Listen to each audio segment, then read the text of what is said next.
So, hello everyone, I hope you guys are doing well. And today we're going to begin with East India Company, which is then very important topic in section 1. So, how things went, let's go into the background first. It's very important to know कि चीज़ें कैसे start हुई. ठीक है, तो सबसे पहले we have Portuguese जो थे वो फर्स्ट फॉरेनर्स थे जो कहाँ पे आए थे, साउथ एशिया के अंदर आए थे 1498 के अंदर. They were like first from the Portuguese 1498 के अंदर, विच इज़ नॉट ऐसी इंफॉर्मेशन जो you should oh my god like must know, but it's just like having an information. It's very important for you guys, right. So 1498 के अंदर we had Portuguese under Vasco da Gama. ठीक है, वो आए थे. उन्होंने वहाँ पे एक एस्टेब्लिश की थी एक city known as Goa.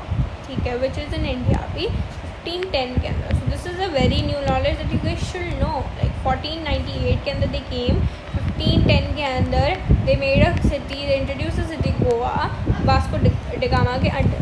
The main purpose जो था इनका क्या था, for the research of spices.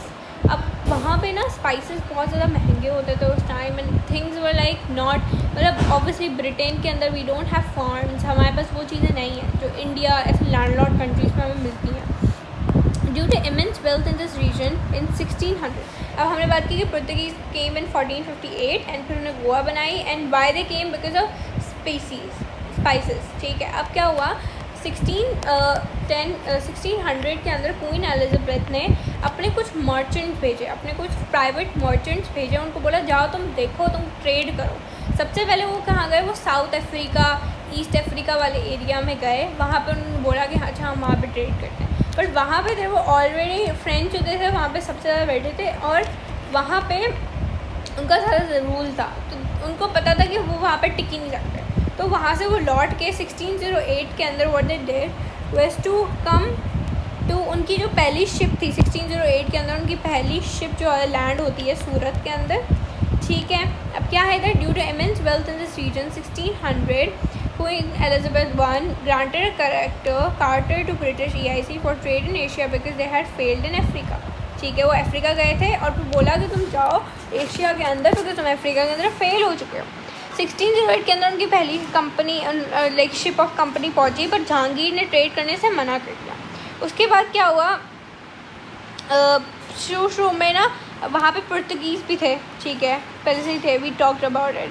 वहाँ पे जो था मुगल्स जो था ना, अब जहांगीर जो था ना उसने पुर्तगीज़ को पहले से ही परमिशन दी हुई कि तुम ट्रेड कर सकते थे. पर जहांगीर ने सोचा कि मेरे को क्या मिलेगा इन दोनों के बीच में कॉन्फ्लिक्ट करा के, अगर मैं ब्रिटिश को जगह दे दूँ वगैरह वगैरह दे दूँ. तो उसने बोला कि नहीं, मैं नहीं दे रहा.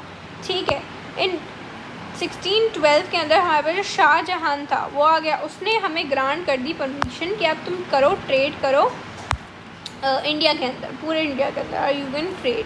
ठीक है, अब जो कंपनी थी उसका हेड क्वार्टर, अब कंपनी स्टार्टेड देयर ट्रेड. ठीक है, फिर हेड क्वार्टर उनका बॉम्बे बन गया. फिर देखो यहाँ पे ये चीज़ आई है कि 1664 के अंदर उनका हेड क्वार्टर बन गया. 1686 के अंदर हमारे पास औरंगज़ेब से उन्होंने 1686 के अंदर let me tell you what happened. 1686 के अंदर जो थे ये जो थे इनका ट्रेड बहुत ज़्यादा बढ़ गया था. व्हाट दे डिड, इन्होंने अपने कॉइन्स को लॉन्च करना चाहा था. दे वांटेड कि वो अपने खुद के कॉइन्स, खुद की रुपीज़ जनरेट करें, खुद की रुपीज़ लॉन्च करें, ट्रेड उससे करें. पर ये बात ना औरंगज़ेब को पता चल गई. औरंगज़ेब ने अपनी आर्मी भेजी और उनको वहीं डिफीट कर दिया. और फिर उनको बोला कि अगर तुम लोग को ट्रेड करना है तो you need to give heavy taxes, उनको टैक्सेस भरने पड़े. फिर EIC के 3 मेन बेसिस थे, मद्रास, बॉम्बे, कलकत्ता. ठीक है, इन बाय 1730 10% ऑफ द, अब 1740 अब ब्रिटिश का 10% ऑफ द रेवेन्यू जो था, मतलब पूरा जो आ रहा था वो ईस्ट इंडिया कंपनी से आ रहा था, कॉन्टिनेंट से आ रहा था. ठीक है, so this was like all background that you should know about it because this is something that makes the other story very interesting. उसके बाद अब हमारे पास एक आता है क्वेश्चन कि EIC आई क्यों इंडिया के अंदर. सबसे पहले इकोनॉमिक रीजन हमारे पास ये आ जाते हैं कि EIC जो थी उसे सोने की चिड़िया बोला जाता, इंडिया को, ये सब कॉन्टिनेंट को सोने की चिड़िया बोला जाता है बिकॉज यहाँ पे बहुत ज़्यादा पैसा था. लाइक यू नो गाइस कि मुग़ल एम्पायर बहुत ज़्यादा पैसे वाले थे. लाइक दे वर एक, अब भी जो हमारे पास नेटवर्क आती है किसी की भी, उससे ज़्यादा था पैसा हमारे पास, right. So so you know there were economic reasons. उस सोने की चिड़िया थी, यहाँ पे पैसा बहुत था, ठीक है, यहाँ पे वेल्थ बहुत ज़्यादा थी। और उसके बाद इंडियन गुड्स इनको चाहिए थे, जैसे स्पाइसेस चाहिए थे, क्लोथ, ब्रिटिश को क्लोथ चाहिए था, उसके लिए कपड़ा चाहिए, रॉ मटेरियल चाहिए था। हमने बात की थी कि ब्रिटिश हैज़ इंडस्ट्रियल प्रोडक्ट्स के लिए उनको चाहिए था, they have want industrial revolution था, उनके लिए उनको रॉ मटेरियल चाहिए था एंड दे वांटेड मार्केट। तो उन्होंने क्या किया, they choose India for it. उसके बाद पॉलिटिकल रीजंस क्या थे, East India Company had no politic motive. सबसे पहले जब आई थी it only came to India for trade, वो चाहता था कि हम ट्रेड करें बस। बट क्या हुआ, जैसे जैसे मुग़ल एम्पायर जो था वो डिक्लाइन होने लग गया। हाउ इट डिक्लाइन, जैसे कि हमने बात की औरंगज़ेब की डेथ के बाद हमारे पास you know the Maratha power ख़त्म हो गई। उसके बाद अहमद शाह अब्दाली ने you know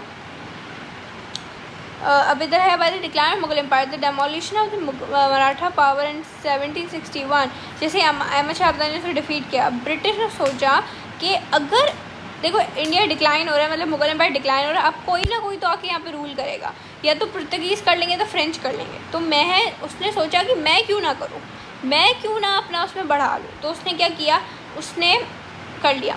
now they start thinking about establish British Raj. उन्होंने फिर अपना ब्रिटिश राज स्टार्ट कर दिया, किसके अंदर, सब कॉन्टिनेंट के अंदर। And the main reason can be to oust Dutch and Portuguese, उनको निकालने के लिए। उसके बाद रीजनल इन्फ्लुएंस हमारे पास हो जाएगा। इंडिया के पास एक स्ट्रेटेजिक पोजीशन है इन दी यू नो मैप के अंदर, एंड इसके पास वार्म पोर्ट है। वार्म पोर्ट का मतलब क्या होता है, वार्म पोर्ट का ये हो जाएगा गर्म पोर्ट है, ठीक है, तो उससे ट्रेड करना हमारे पास आसानी हो सकती है, ठीक है। और जो भी कंट्री अगर कोई और कंट्री वार्म पोर्ट यूज़ करी तो उसको टैक्सेस भरने पड़ेंगे, तो उसको अच्छा खासा पैसा मिल जाएगा, ठीक है। They thought themselves as the most civilized nation of the world. The British believed the Western culture is superior and must be spread in the world. The company also wanted to westernize the Indians. They will control the sea routes, hence the trade with the East. It will give regional supremacy to the British and Royal Navy.